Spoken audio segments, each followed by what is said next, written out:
His rum business depended on the slave trade. The business of his son-in-law, James de Wolfe, depended on it more. John Brown died in 1803, before the trade was banned forever. The profits from the slave trade helped the Brown family reach immortality.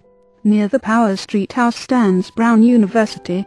Because the Browns were such great benefactors, the school originally known as Rhode Island College showed the family the ultimate gratitude by changing its name to Brown University. Although Brown University is the great monument to the profits of the Brown slave trade, a less-known monument to John Brown is the Fleet Financial Group of New England. Brown was one of the founders in 1791, when it was called the Providence Bank. It merged with Samuel Cole's creation, the Industrial Trust, and underwent a name change to Industrial National Bank. In 1982 the Rhode Island Bank changed its name again to Fleet Financial. Finally it merged with the Bank of Boston, to become the seventh largest financial holding company in the United States.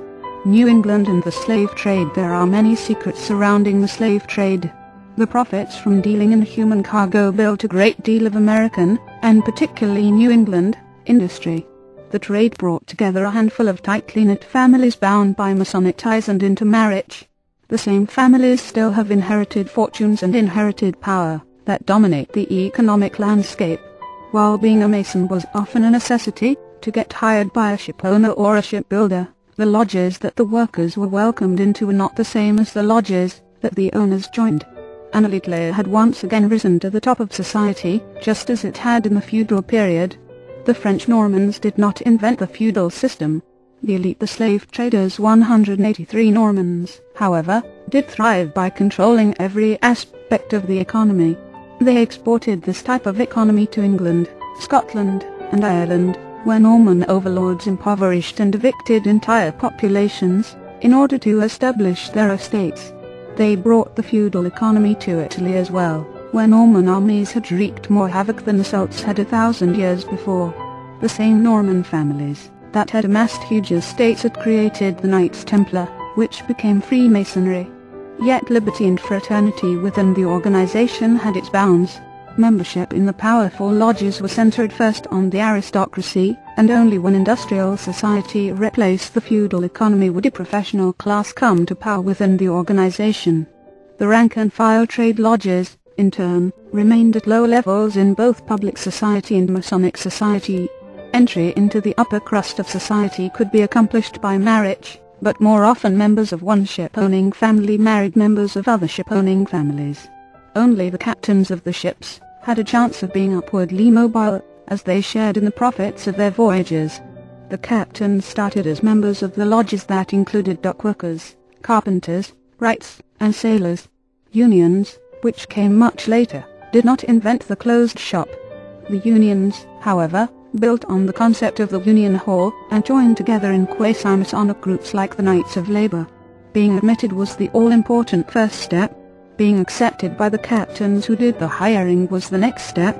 For this, a laborer had to be considered trustworthy, and focused on the goals of the captain and his masters, the ship owners. The geometric terminology employed by Masons was just as important as a secret handshake. Being regarded as on the level, or on the square, meant that a prospective hire was a lodge member. This showed the owners that they had the employee in their control as surely as if they were feudal lords in 14th century France or Scotland. Being included meant having a job, and surviving the harsh economy of the 18th and 19th centuries. Being excluded could mean being homeless. The irony is that, where the populace had played such a critical role 184 from the sacred to the profane, in igniting a war of independence and creating a democratic society, the elite were still able to retain their roles as the power behind the economy. Masonic principles of brotherhood and equality were lost as the Masonic organizations gave a handful of masters the ability to control their organization. Americans today have a particular view of history that grants New England the moral high road. The Pilgrim myth tells how the Pilgrims landed, made friends with the native population, and soon invited them to celebrate Thanksgiving after a particularly harsh year. The Pilgrim reality was that the Pilgrims landed in the wrong place, fought among themselves, nearly starved to death, and were rescued by a native population. The natives, not the savages, later portrayed in books and films, instructed the pilgrims in the science of agriculture. The survivors then repaid their hosts by subjecting them to a land grab that would not stop until the savages were confined to reservations. The Puritan culture is thought to have steered America into creating a democracy, but religious freedom and tolerance were not hallmarks of the early Massachusetts colony. Citizens were placed in stocks for dancing, sent fleeing to other areas because of minor religious differences, and frequently burnt as witches, not for any religious reason, but instead to settle feuds with neighbors. While it cannot be denied that New England, and, one could argue, Boston, was the cradle of American democracy, the region soon became the high command of the Federalists, who replaced the values of the Revolution with those of a merchant-class elite that introduced slavery, furthered smuggling, invented child factory labor, and nearly overturned the Bill of Rights in a short-lived attempt to end dissension. The American dream was tarnished by the unbridled power and unquenched thirst for money that led those we now call the Boston Brahmins into slave trading, opium trading, and labor abuse. In this Brahmin-like class, members preserved their status through Masonic societies that excluded the average worker, and through intermarriage between New England elite and occasionally aristocratic English families. The elite class had access to both financial and political power, the slave traders 185, because of the enormous wealth the trade brought. The same elite class exists today.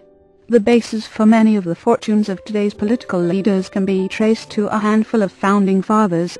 They built fortunes in criminal conspiracies that were as illegal and immoral then as they are now. They plowed the profits into factories and railroads. When their empires were threatened, they became politicians and lawmakers. And along the way they decided that there was value in public relations, and so they endowed schools from Brown to Harvard, Princeton, and Yale. The sugar plantation, the world of the Cabots, lodges, and the rest of the Boston Brahmins would never have existed, if not for the slave-trading Brown family, and a more powerful but lesser-known family, the Perkinses. The Browns developed their empire on slave trade, on banking, and through the most remarkable act of industrial piracy, the textile industry. The Perkinses went even further. By starting as slave traders, they took New England to its highest level of wealth, by introducing the region to the opium trade. The Perkins family united the Whitneys, the Tafts, the Roosevelts, the Cushings, the Appletons, the Bacons, and others in the criminal enterprise that would form the bedrock of New England and American wealth. It is little wonder that the Perkins family roots were in the slave trade, specifically in St. Domingue, an island where in the late 18th century 30,000 white planters and their soldiers controlled 500,000 black workers. Control was maintained by harsh treatment, and this control made St. Domingue wealthy. While it was ostensibly governed by the French, the island was made up of 800 sugar plantations that were often owned by Americans. The island, which would one day become Haiti, was responsible for 2/3 of all France's overseas trade. St. Domingue outranked all the agricultural exports of the Spanish Indies combined. Commerce with the mother country employed 1,000 ships and 15,186 from the sacred to the profane sailors. Cotton from St. Domingue kept the cloth mills of France in operation. Historians estimate that in France, 1 person in 5 depended on the overseas trade for employment. This staggering wealth was the envy of all the European countries. 5 The Haitian plantations maintained a higher degree of profit than any other island in the Caribbean. 1/3 of the plantations returned to their owners 12% each year.